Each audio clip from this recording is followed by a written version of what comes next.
Assalamualaikum warahmatullahi wabarakatuh. Teman-teman, bagaimana kabarnya?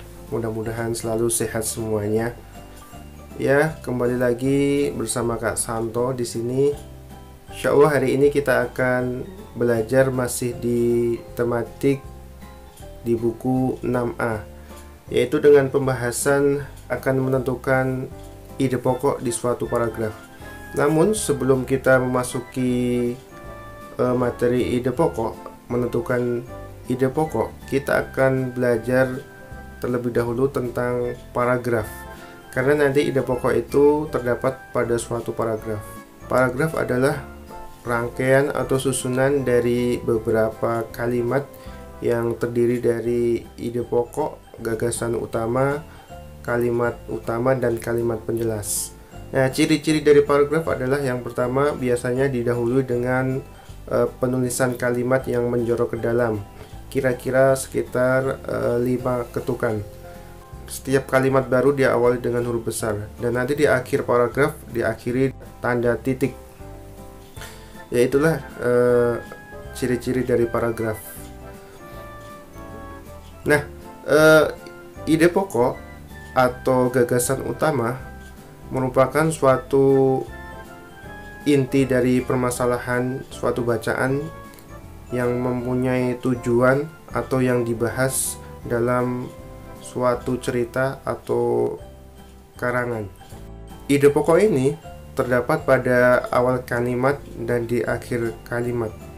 Ya, Kak Santo akan membacakan contoh paragraf.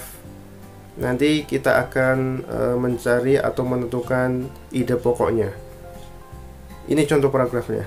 Indonesia memiliki kekayaan alam yang sangat melimpah.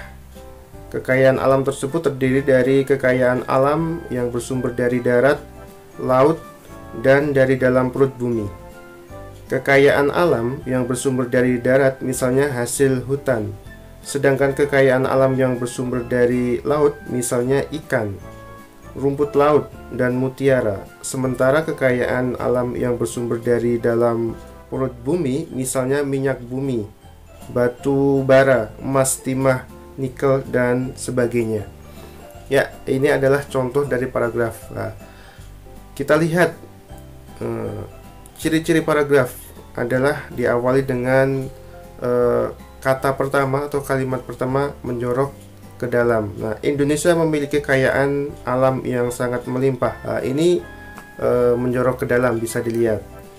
Dan setiap akhir kalimat itu diakhiri dengan tanda titik. Nah, di sini akhir kalimat kita bisa melihat yaitu sangat melimpah, titik. Nah, diawali lagi dengan kekayaan alam. Nah, ini kekayaan ditulis dengan huruf besar, ya kan? Kemudian titik lagi, perut bumi. Nah, ini diakhiri titik. Nah, akan dimulai lagi kekayaan alam, ini akan ditulis dengan huruf besar kekayaannya, dan sampai seterusnya titik terakhir sebagainya. Nah, diakhiri dengan titik. Nah, itu tadi ciri-ciri paragraf. Nah, sekarang kita akan menentukan di mana ide pokoknya, di mana gagasan utamanya. Nah, dilihat kita sebelum menentukan ide pokok atau mencari gagasan utama, kita harus membaca semuanya dari paragraf tersebut. Baru nanti kita bisa menentukan mana sih di letaknya gagasan pokok tersebut, atau di mana sih kata kuncinya, kata kunci dari ide pokok tersebut. Ya, dari paragraf di atas kita bisa melihat ide pokoknya terdapat pada kalimat pertama, yaitu Indonesia memiliki kekayaan alam yang sangat melimpah. Nah, ini adalah kata kuncinya. Jadi nanti di bawahnya kalimat ini akan dijelaskan tentang macam-macam kekayaan yang ada di Indonesia.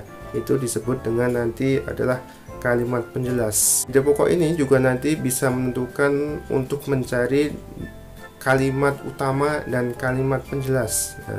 Nah, jadi dari sudah diketahui ide pokoknya terdapat pada kalimat pertama, berarti kalimat selanjutnya itu adalah namanya kalimat penjelas.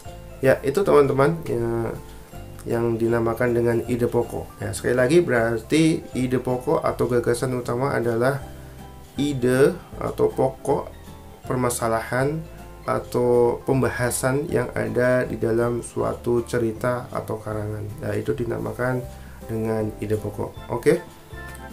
Itu pembahasan materi tentang ide pokok. Nah, selanjutnya teman-teman nanti bisa berlatih. Nanti kakak kasih contohnya paragraf. Kalian nanti bisa menentukan ide pokoknya terdapat pada paragraf berapa dan nanti ide pokoknya yang mana.